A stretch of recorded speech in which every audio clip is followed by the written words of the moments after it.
അപ്പോൾ എല്ലാവർക്കും നമസ്കാരം. അങ്ങനെ പെരുന്നാൾ കഴിഞ്ഞുള്ള രാവിൻ്റെ വൈകുന്നേരങ്ങളിൽ വീട്ടിൽ എല്ലാവരും ഒത്തുചേരുമ്പോൾ ഉണ്ടാകുന്ന ഒരു സന്തോഷം.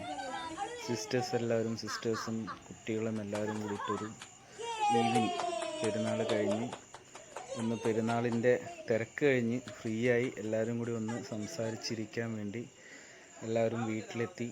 അങ്ങനെ വീട്ടിൽ ഞങ്ങളെല്ലാവരും കൂടി അത്യാവശ്യം സ്നാക്സും ചായയൊക്കെ കുടി കഴിഞ്ഞ് അതിനുശേഷം കുറച്ച് ഫോട്ടോസൊക്കെ എടുത്ത് ആ ഫോട്ടോസ് കഴിഞ്ഞു. അത് കഴിഞ്ഞ് ഞങ്ങൾ ഫുഡ് കഴിച്ച് എല്ലാവരും സന്തോഷം സന്തോഷമായി